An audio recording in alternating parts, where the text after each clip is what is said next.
Good day everyone. In this lesson, we were going to tackle the peace education and the scope of instruction, which is the integrated theories on peace education and role of the youth in promoting and maintaining peace in the community.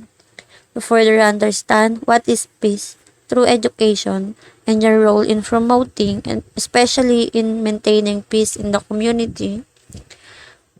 So, most of us, when we heard the word peace, we define it as the absence of war or violence. At pag sinabing peace education, it promotes the knowledge, skills, and attitudes that will help people to prevent conflict occurring. Peace is something we all care about, but now we lack and don't have. So how can we help? Tayo as Nstp trainees or learners, we can make peace around us today. Let's take an action. Gumawa tayo ng makakabuti o makakapag-benefit sa ating mundo. To have peace. And peace is something we all can show to our friends, to our families, and others. Like pakikipagkapwa-tao. For example, ng pakikipagkapwa-tao is yung pagrespeto sa isa o lahat. Pakikipag-cooperate, yung bayanihan, and yung love and care na ipinaramdam natin sa mga mahalagang tao sa atin, sa society, on our environment, especially within the family. Dahil ang peace ay nagsimula at home. Dito tayo unang natuto kung ano ang tama at mali, ang masama sa hindi, at kung paano tayo naging tayo ngayon. And peace is something people loves everywhere. And to sustain, we must work on it, and it requires everybody's cooperation. For our learning objectives, at the end of the topic, the learner will be able to first understand what peace education is. Second is to recognize the different knowledge, skills, and attitudes in peace education, and to explain the roles of youth in promoting and maintaining peace in the community. And last is to explain the integrated theories on peace education. What is peace education? Do we really know what it means? Some definitions are accepted, and some may feel overwhelmed to be a peace educator. Because teaching peace education is not something a teacher can simply teach how to read, how to count, and how to write. Rather, it is a responsibility to be responsible, thoughtful, and dedicated to make a difference and contribution in creating peace.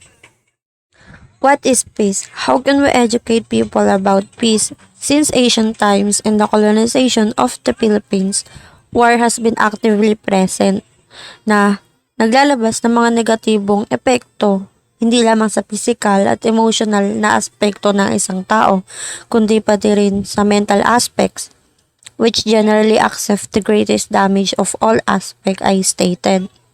Consumed by the fear, the trauma, and hunger it brought, and the aforesaid scenarios added up to the reason of neglecting peace.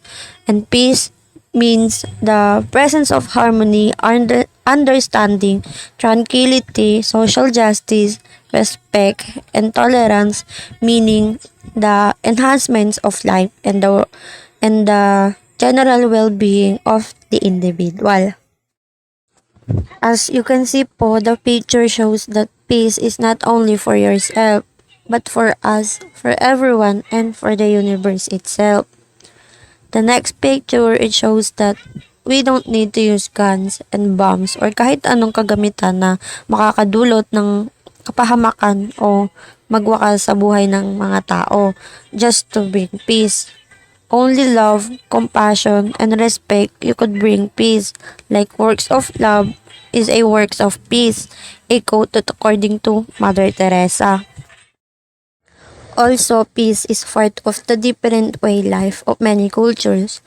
So, para sa mga kulturang iyon, nagpapakita sila ng kapayapaan sa pamamagitan ng isang greetings o pagbate. Like for Jewish and Christian, they said, "Peace be unto you." For Muslim, Assalamualaikum. And for Greeks, they say Irene. And that's it. So take note for those cultures, they show it by using a greetings. Education comes from the Latin word educare, to draw or lead out. Peace education also the process of acquiring value, the knowledge, and developing the attitude, skills, and behavior to live in harmony. So peace education is about the source of violence in people's life and exploring non-violent ways to deal with the conflict. To be exact, ang peace education ay naglalayong lumikha sa mga tao ng kamalayan or inhuman consciousness, knowledge, and desire to make the world more peaceful.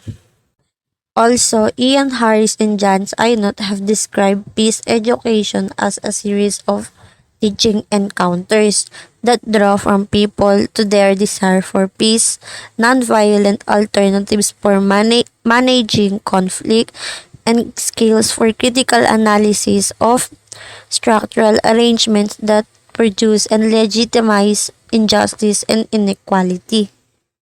Definition of peace education. Honestly, there is no universally accepted definition for peace education, but there is a good number of definitions available on the basis of different perception and approaches. Some of definition given by eminent educationists. Webster defines peace as a state of quiet or tranquility, freedom from disturbance or agitation, calm, repose. From the definition, walang kapayapaan or walang magiging kapayapaan kung walang pagpaparaya, pag-unawa, pakikiramay, pagtutulungan, paggalang sa pagkakaiba ng mga tao. According to Albert Einstein, peace is not merely the absence of war, but the presence of justice, of law, of order, in short, of government. According to Freire, 2006, peace education is a mechanism for the transformation from a culture of violence to a culture of peace through a process of conscientization. Betty Reardon defines peace education is the attempt to promote the development of an authentic planetary consciousness that will enable us to function as a global citizens and to transform the present human condition by changing the social structures and patterns of thought that have created it. Peace education is an attempt to respond to problems of conflict and violence of scale ranging from the global and national to the local and personal. It is about exploring ways of creating more just and sustainable futures, said by Lying R.D. 1978. According to John Dewey, peace education is grounded in active citizenship, preparing learners for assiduous participation in democracy through problem posing and problem solving education and a commitment to transformative action in our society. And from these definitions, it is understood that peace education inculcates the higher order human values among the individuals. Further, peace education definitions ay nagpapakita na ito ay naglalayon sa pangkalahatang pag-unlad ng mga individual and helps to enhance eternal values on our minds. And for the last, I prepare a short video to feed your mind about peace education.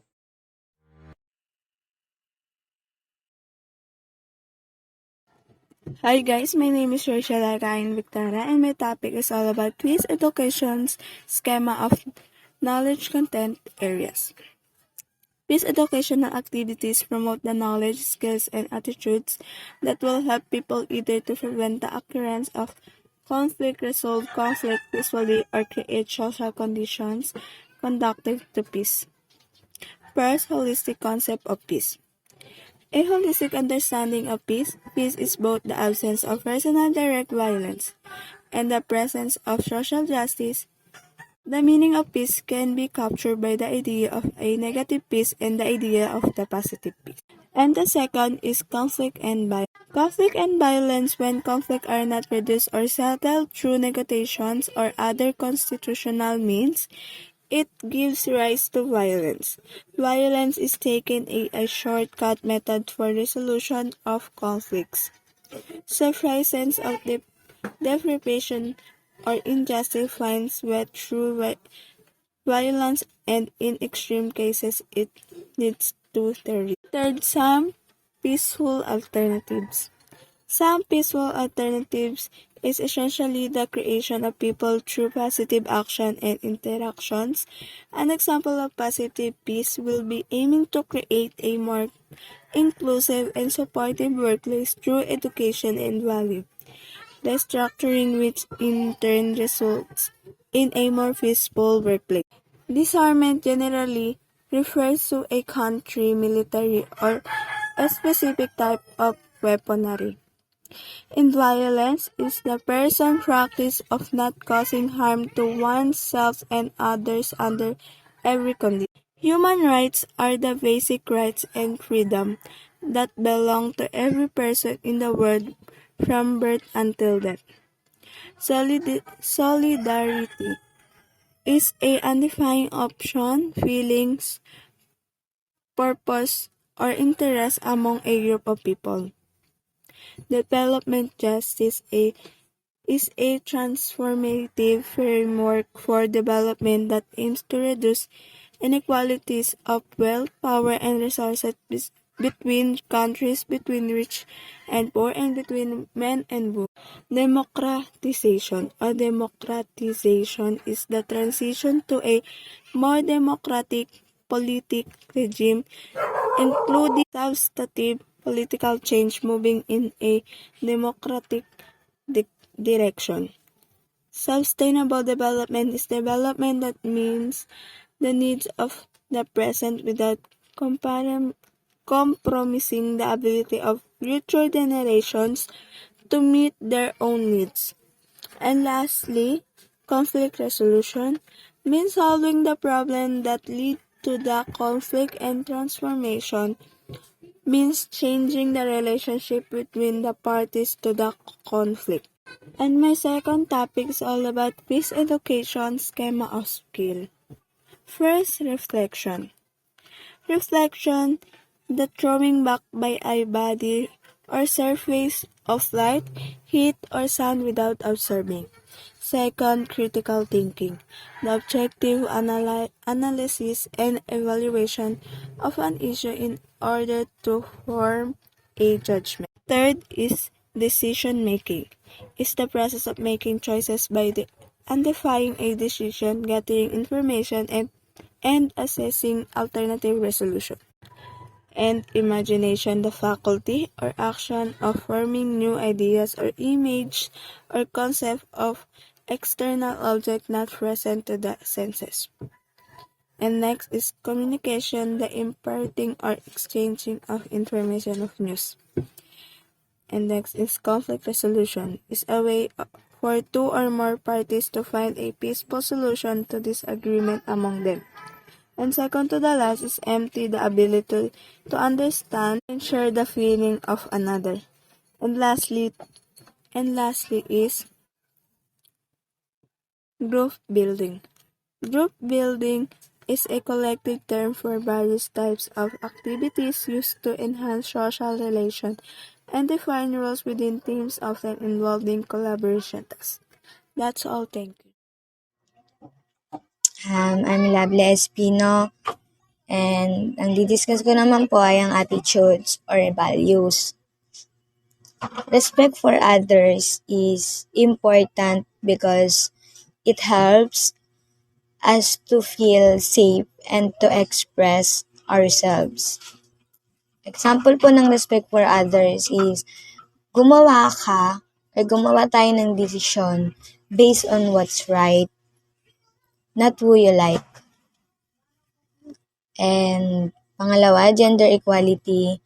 Ang gender equality, ito yung dapat pantay-pantay yung tingin natin sa kung ano ang kasarian ng bawat tao. Bakla, tomboy, babae man o lalaki, kailangan natin silang galangin or irespeto natin yung kanilang mga kasarian. Maging fair tayo sa lahat. Ang pangatlo, respect for life. All living things have a moral status, and on account of that should not be killed or harmed without good reasons.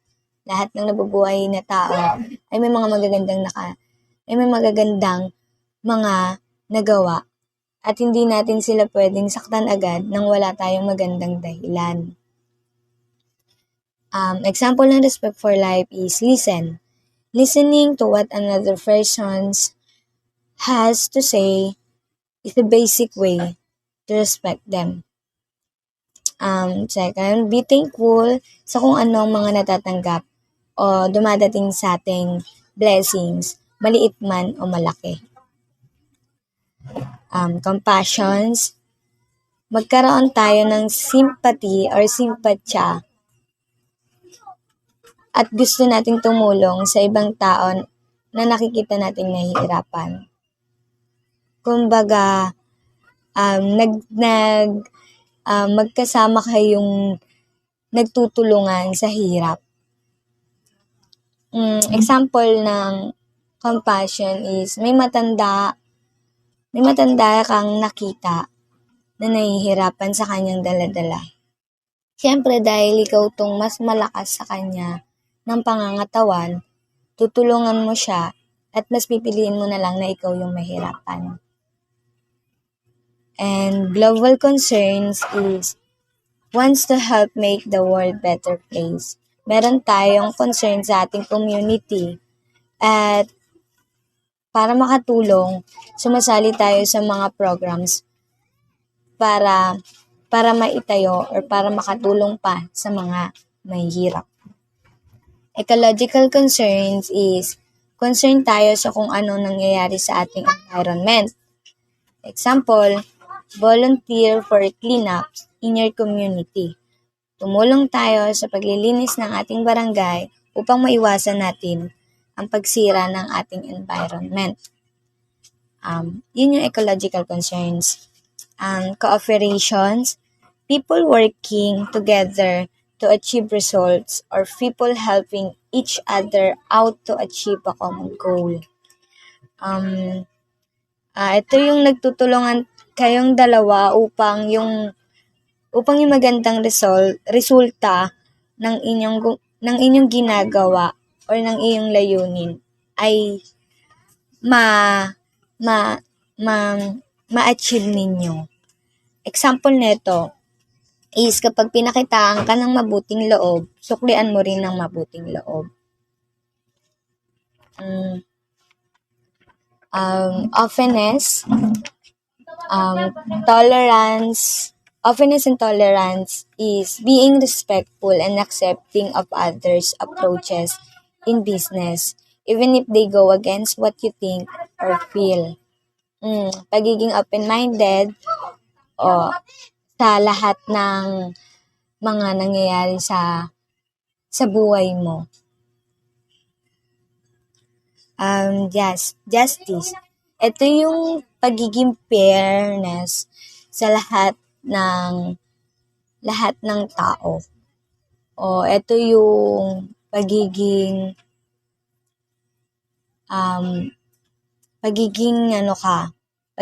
rightfulness or lawfulness sa bawat tao.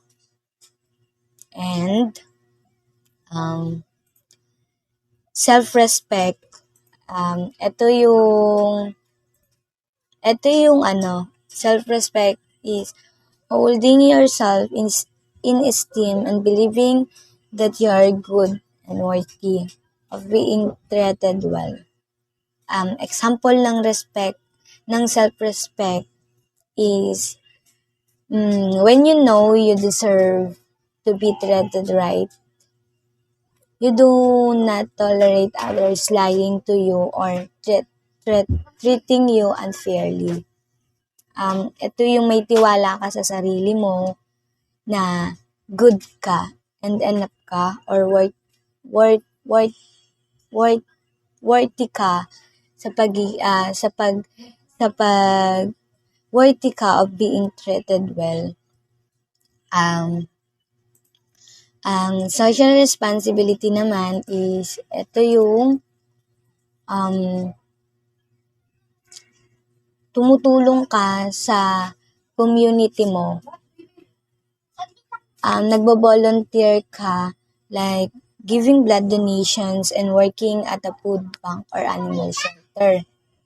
Supporting issues that affect society, such as advocating political or social issues that can help others. Para lang din siyang para lang din po siyang global concern.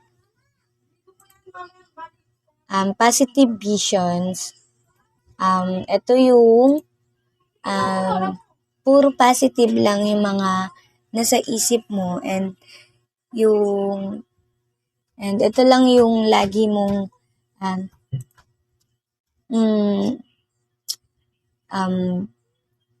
ito lang yung palagi, yung positive visions is ito yung ano ba tawag dito? Yung puro positive lang yung mga nakikita mo sa buhay, or puro positive vision lang yung iniisip mo.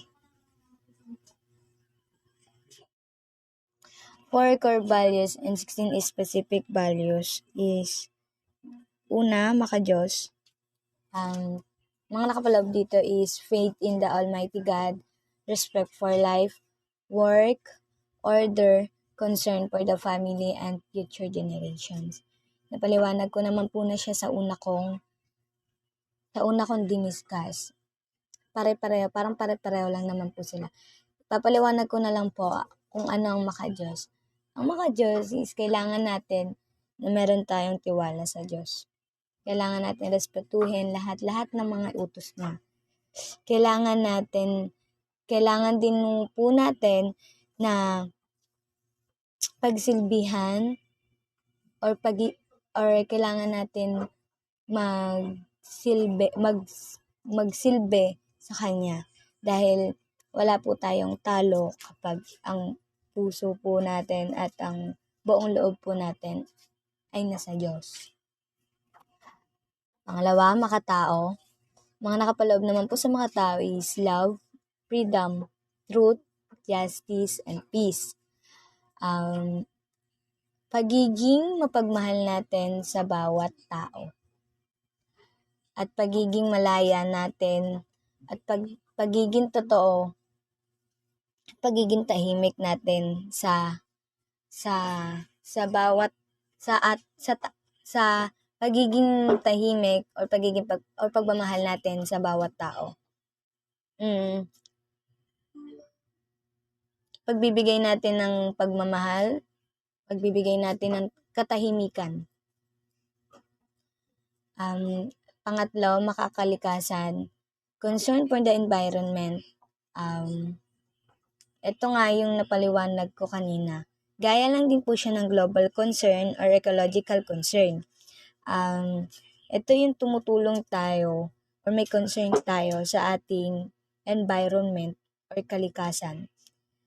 Gaya na lang ng pagtulong natin sa barangay, pag-volunteer ng ating mga makakayang itulong. Pang-apat, makabansa, unity, promotions of the common good, equality, respect for the law and government, patriotism. Sa pagiging makabansa naman po is ang magagawa po natin sa pagiging makabansa is pagpo-promote po natin ng mga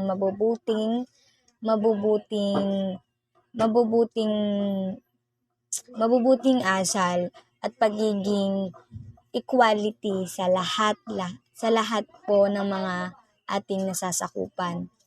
And yung respect for the law and government, kailangan nun nating respetuhin yung mga law ng ating government or ng ating community. Yun lang po. Thank you. Good day, I'm Sunshine Gomez and I'm here to discuss the integrated theories on peace education. What is lacking are peace education programs based on theories validated by research that can be operationalized into practical procedures. By Johnson and Johnson 2010. Creating an effective peace education program involves 5 steps. First, a public education system must be established with compulsory attendance. All children should attend so the students from the previously conflicting groups have the chance to make positive relationship with one another. Second, a way of mutuality and customary faith has to be established. We should know and have a equal view in order to avoid discrimination in the classroom. Third, students should be taught the constructive controversy procedure to make sure they understand how to create difficult decisions. Here, they make sure that the student learn how to make difficult decision and for them also to know what is right and wrong while doing decision making. Fourth, students should be taught the way to engage in integrative negotiations in peer mediation to resolve their conflicts with one another constructively. Students must learn how to handle arguments. Dapat po hindi palaging one-sided. We need to listen sa other side and also dapat malawak ang pag-iisip. And the last step, finally, civic values should be inculcated that focus students on the long-term good of society. Theories and pedagogies provide strong support to reinforce hypotheses and conclusions. As we engage in decision-making situation, program, execution, and scientific investigations. Theories and pedagogies helps students to support and find evidences in a study po. It makes our life easier dahil we are gathering something through scientific methods of studying. Peace education needs a long-term commitment to have a long impact in the classroom and in the community.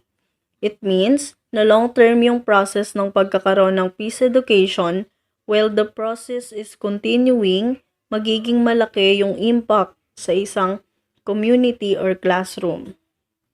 Peace education talk about disputes, peace-related scenarios, shifting struggles, and peace principles. Through peace education, we are able to explain events and provide situations. In peace education, we can learn how to express our insight towards different situations.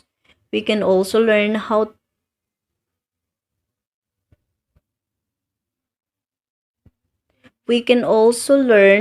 the concept to have peace inside the classroom.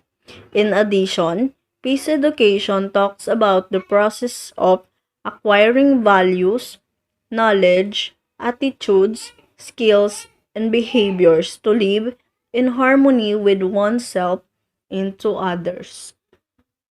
According to Johnson and Johnson 2020, there are 3 fundamental theories of peace education. But the 3 concepts are summarized by 2. The first one is unity. In order to have a peace community, we must able have a unity, or in Tagalog is pagkakaisa. If we have a unity in our community, the next will be peace and order above our community. For example, here is clean and green inside the classroom or community. As a citizen or student, we must participate and follow the rules to make our surroundings clean. And the next will be agreement. Here in agreement, if you are going to implement one program in your community or school, you must consult the head of your community or school so that he or she knows what are you planning and support you in your decision making and para rin tama niya if may mali sa plan na ginawa mo. We cannot achieve peace and conflicts and disagreements in with unresolved problem in society. Hindi po tayo magkakaroon ng peace and order if the classroom has a problem. So if you want po to have a peace, make sure po to solve the problem immediately. Peace education that are rooted in the three theories creates an effective curriculum, instruction, learning opportunities, and assessment strategies if implemented in the classroom. Not only sa classroom and also sa community. And that's all. Thank you. May I call the next reporter to discuss the next topic? Social interdependence theory underlies the development of cooperative relationship. This theory states that a consensual peace outcome depends on the participation of all members. Social interdependence exists when the accomplishment of each individual's goals is affected by the actions of each others. Kumbaga, from the word itself, social, kailangan mo makipag-interact sa mga tao para makamit nyo yung goal nyo. For example, sa aming BECED 1A, buong section namin isang hari na makapagtapos at makapagtrabaho bilang isang guro, kaya gagawin namin ang lahat para makamit yung pangarap namin. That's the social interdependence. Now, under social interdependence, there are two types: positive or cooperation and negative or competition. Positive interdependence. Success is achieved through collective effort, relies on cooperation. Nag-e-exist ang positive interdependence kapag ang lahat ay nagtutulungan para ma-achieve nila ang kanilang goal. Halimbawa, kapag groupings, kung ang goal nyo ay magkaroon o mabigyan ng mataas na grades, lahat kayo ay dapat kumilos. Kumbaga may brainstorming, may pagkakaisa, at fairness. Negative interdependence. Success is achieved through competition. Competitiveness is encouraged. Ang negative interdependence naman ay nag-e-exist kapag gusto mo makalamang sa lahat. What I mean is, in a group, hindi ka nakikipag-interact sa groupmates mo kasi gusto mo ikaw yung mas angat or gusto mong ikaw lang ang mabigyan ng mataas na grades. Kumbaga, nagiging selfish. Nakikipag-compete ka sa groupmates mo, which is mali. Kasi kaya nga siya tinawag na group para makabuo kayo ng isang konkretong gawain or decision. Hello, good day everyone. My name is Jayson, and as continuation with regard to social interdependence, in social interdependence, it signifies that our actions could affect the others, wherein yung particular actions daw po natin is nakakaapekto sa iba, whether it is for self-gain or even kahit yung actions daw po na gagawin natin is for the interest of the others. Consequently, in every actions that we make and we do, maaari pong makompromise hindi lang yung ating mga sarili. Bagkus, pati na rin po yung mga taong nakapaligid po sa atin and as well as yung ating environment. Therefore, it is utterly paramount that we must always be mindful and vigilant of our actions at all times. We must always think before we act. On the other hand, social interdependence also states that interconnectedness allows us to build better relationships. But how? Basically, ang lahat daw po ng bagay at bawat tao ay may kaugnayan at magkakaugnay. We need others and others need us too. It's because we are interconnected. We are connected to our family, friends, and community. Thus, through interconnectedness and interdependence, lumalago po yung kakayahan natin sa pakikipagkapwa-tao at pakikipag-ugnayan sa iba. As well as, we realize the importance of building positive relationships in all parts and aspects of our life. With that, it creates a good life and better society which establish a positive relationships with our family, friends, and neighbors. Last but not the least, in social interdependence, we promote positive interconnection between people and recognize how negative interdependence generate disputes. Whereas positive connection will be characterized by courtesy, friendliness, empathy, appreciation, and gratitude. Positive interconnection lead us to work cooperatively with harmony and peace. Negative interdependence, on the other hand, is opposite, for it characterized by unfriendliness, insolent, lack of appreciation, and ingratitude, which causes lack of cooperation, disunity, distrust, and conflict. Nevertheless, perhaps we can turn negative interdependence into positive ones through enhancing our capacity to connect positively towards another. They say passion and love is the fundamental motivation required to make connection and interdependence genuinely positive. On the other side, according to the example provided by social interdependence theory in action, it states that the improvement of the quality of living is not only dependent in one social institution. It's work of various institutions with various and unique role to fulfill. In simple words, it denotes that in order to achieve the objectives or goals that we desire, we shouldn't only depend to someone or something in particular, but we also have to do our parts and exert lots of efforts to attain our specific goals. Likewise, it also denotes that it requires everyone's cooperation to make things happen and we must work on it. Now, let's proceed to our next topic, which is about constructive controversy theory. So, ayon naman po kay Johnson and Johnson, sinabi niya na nangyayari or nagkakaroon daw po ng tinatawag nating constructive controversy kapag yung mga pananaw, opinyon, kaalaman, teorya o konklusyon ng isang individual ay naiiba or hindi tumutugma sa perspektibo ng iba pang individual. Gayunpaman, yung theory po tungkol sa constructive controversy ay hindi nakatuon sa tinatawag po nating social relationships or yung interaction between two or more people. Bagkus, yung naturang teorya po ay nakapokus sa ideas and wisdom na nabobuo sa pamamagitan ng pag-uusap at talakayan. Sa madaling salita, pag sinabi po natin constructive controversy, ito po yung nakabubuti or nakatutulong na mga argumento at disagreement between two or more people. Moving on, let's have an in-depth comprehension with regards to constructive controversy by defining its meaning. And just like what I've said earlier, constructive controversy does not focuses on people.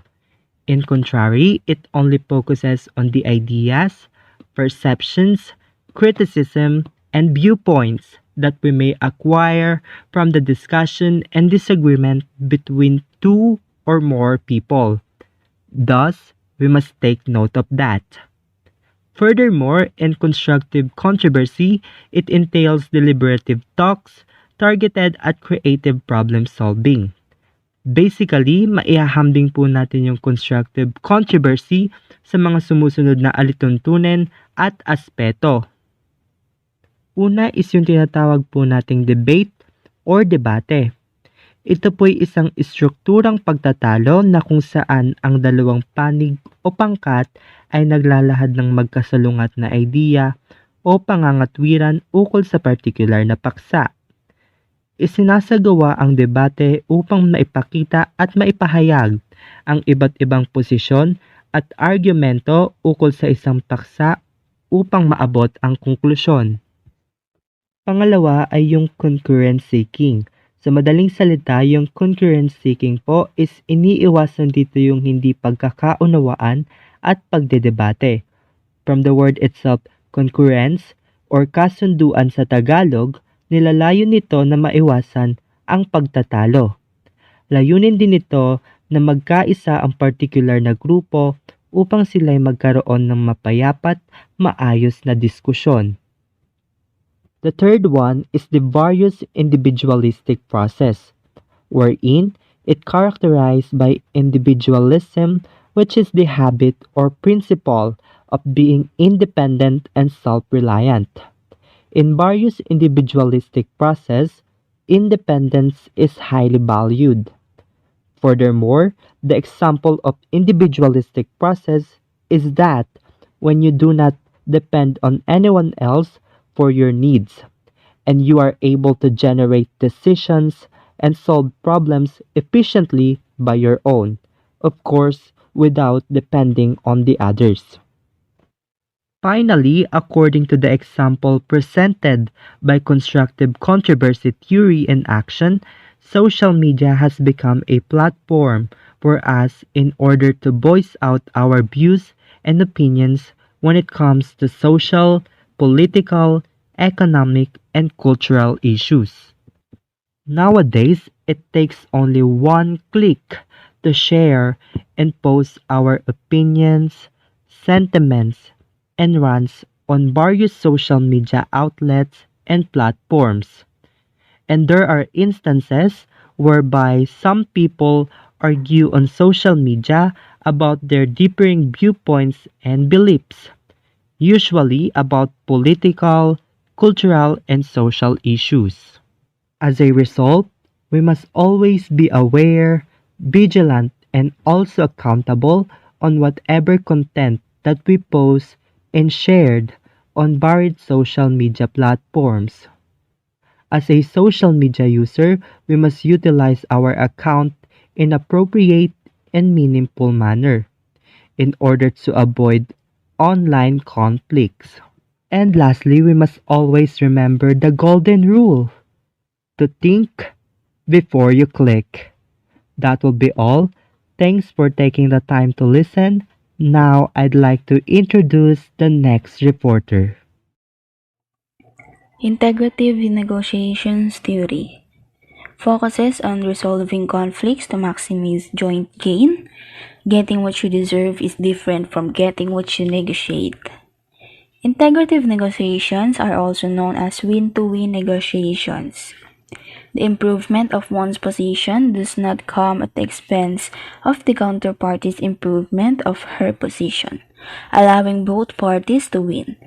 Integrative negotiations enable negotiators to be creative in the negotiation process, creating new or additional value for both parties. All of life is a negotiation. There are some approaches to negotiation: distributive and integrative. Distributive negotiation or a win-to-lose approach. This is also called competitive, zero-sum, or claiming value approach. This approach is based on the premise that one person can win only at the expense of the other. It has the following characteristics. Number 1. One side wins and one side loses. 2. There are fixed resources to be divided so that the more one gets, the less the other gets. 3. One person's interests oppose the others. 4th, the dominant concern in this type of bargaining is usually to maximize one's own interest. And the last one, the dominant strategies in this mode include manipulation, forcing, and withholding information. Strategy to be used in this mode: one seeks to gain advantage through concealing information, misleading, or using manipulative actions. The second one is integrative negotiation or win-to-win approach. This negotiation approach is also called as collaborative or creating value approach. It is superior to all negotiation approaches.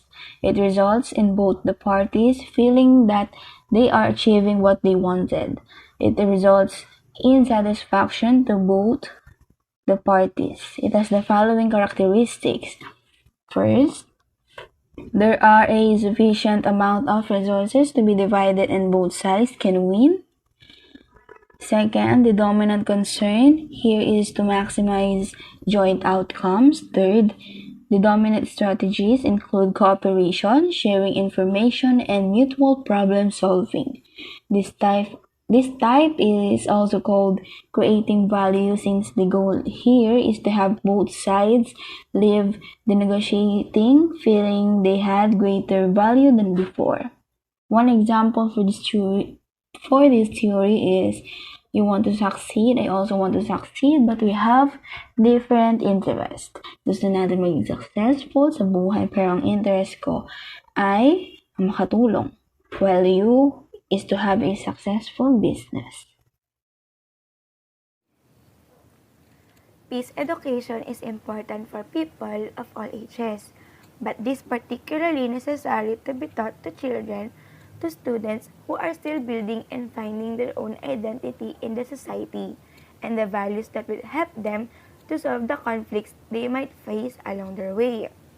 Ang peace education ay mas kailangang malaman ng bawat bata at mga estudyante na nagtatayo at naghahanap pa rin ng kanilang sariling pagkakakilanlan sa lipunan, at mga aral na tutulong sa kanila upang malutas ang mga problema na maaari nilang harapin habang tinatahak ang kanilang landas.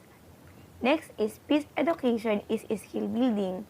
It empowers children to find creative and non-destructive ways to settle conflicts and to live in harmony with themselves, others, and their world. Ang peace education daw ay pagbuo ng kasanayan kung saan binibigyan ng suporta ang mga bata na makahanap ng malikhain at hindi mapanirang paraan upang malutas ang problema at mamuhay ng naaayon sa kanilang sarili, sa iba at sa kanilang mundo. Next is peace building is the task of every human being and the challenge of the human family, according to Franz Schmidt and Alice Friedman, 1988. Ang pagbuo ng kapayapaan ay isang gawain ng bawat tao at ito ay hamon ng pamilya ng tao. Sinasabi dito na dapat sa atin mismo, sa sarili natin at sa loob ng pamilya nagsisimula ang pagkakaroon ng kapayapaan. Common principles taught in peace education program. So meron tayong 5 dito. Una is collaborative problem solving.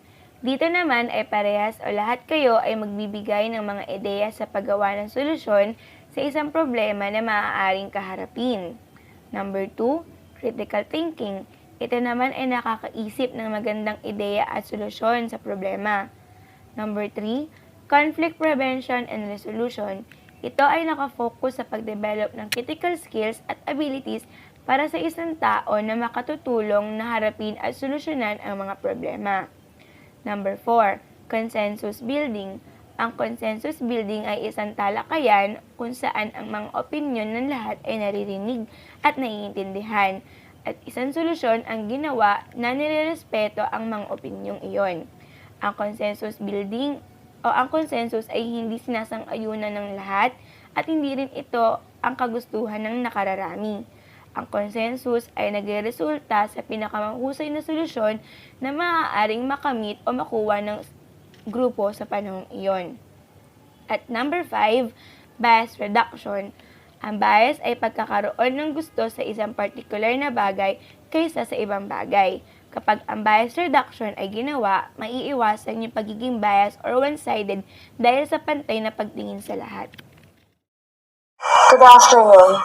My report is about core sets of principles of peace education. Number 1 is human rights. Human rights o karapatang pantao. Karapatan natin mabuhay, ng mapayapa, magkaroon ng tahanan, pagkain sa ating hapagkainan, ng magandang edukasyon. And it should be given to us freely. Gender equity. Others say that women cannot do what man can do, but in reality, women and men fairly. At sa panahon ngayon, kung ano man ang kayang gawin ng lalaki, mapapolitika man, mapatrabaho, o para sa pamilya, kaya na mga babae gawin. And sometimes, masigitan pa yung galing ng isang lalaki. Non-violence. This is the most important concept of the piece on education. Why? Because non-violence, if we have this, walang gulo, lahat tayo magkakaintindi. Example, pagkalit ka, don't talk, don't confront. Kasi pag ginawa mo yan, you would start to fight. Then, makangalak siya ng makangalak at gugulo ng gugulo. Valuing diversity. This means we should accept and respect and value people, whether they are Muslims, fat, ugly, stout, whether their culture is different from us, like the Jaws, the Lumads, all those people we should value and respect. If we do this, there will be peace. That is the most important. Social and economic justice. Under the law, lahat tayo pantay-pantay. Walang mayaman, walang mahirap. Na hindi natin kailangang malakit. Kung pwede naman natin pag-usapan na lang. At wala tayong karapatang kumitil lang buhay. Like those policemen na basa-basa lang pumapatay pagka nakakainom sila. Number 6, environmental preservation. We should never forget environment because this is the place where we live. We are part of the environment. So if we have peace, the environment itself will have peace also.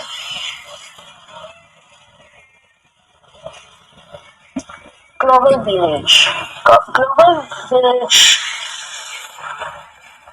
is like the place we live in, the earth itself.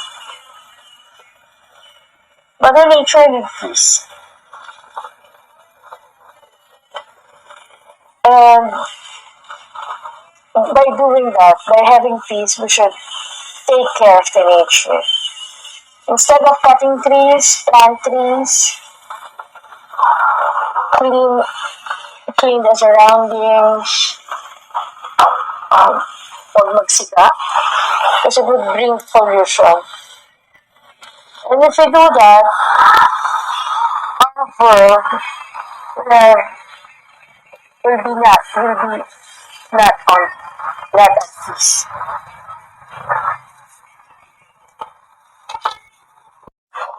Role of the youth in nation building. Youth knows how to obey laws, active in community. Youth have faith in God, embrace your sport, encourage and influence young people. Help and clean the surroundings, eco-friendly, continue to learn despite all. Ang mga kabataan ay porsigido. Meron silang meron silang paninindigan. Na pwede silang isali, involved sa mga activities regarding our community, our country, and our world. They play a greater part because youth knows where they stand, knows what are their responsibilities, and alam nila kung saan sila dapat lumugar at kung paano nila maibabahagi ang kanilang kaalaman. Unique characteristics of the youth. The future of the nation, active and productive, largest part of population, inexperienced and impatient, but spontaneously, adventure, and daring. This position can be put to productive use, dynamic and can serve as agent of social change. Ang mga kabataan ng pag-asa ng ating bayan sapagkat sa kanila magmumula ang panibagong henerasyon. Kaya kailangan natin silang turuan ng tama kung paano papalaguin, pagagandahin ang ating kapaligiran, ang ating mundo. Kung paano nila ipopromote ang kapayapaan sa pamamagitan din ng ating pagtuturo ng mga tamang gawin na dapat nilang sundin. To sum up my report, the underlying principles of peace education are to avoid confrontations and provide conflict resolutions at both individual and societal level for peaceful coexistence that is based on equality, tolerance, and social justice. Teaching students how to manage conflict and engage social justice activities. It also helps students to appreciate intercultural diversity, to learn the skill set for peaceful engagement, and envision a future without war. Unique characteristics of the youth. The future of the nation, active and productive, largest part of population, inexperienced and impatient, but they're spontaneously, adventure, and daring. This position can be put to productive use. Dynamic and can serve as agent of social change. Ang mga kabataan ng pag-asa ng ating bayan sapagkat sa kanila magmumula ang panibagong henerasyon. At kailangan natin silang turuan ng tama kung paano papalaguin, gagandahin ang ating kapaligiran, ang ating mundo. Kung paano nila ipopromote ang kapayapaan sa pamamagitan din ng ating pagtuturo ng mga tamang gawin na dapat nilang sundin.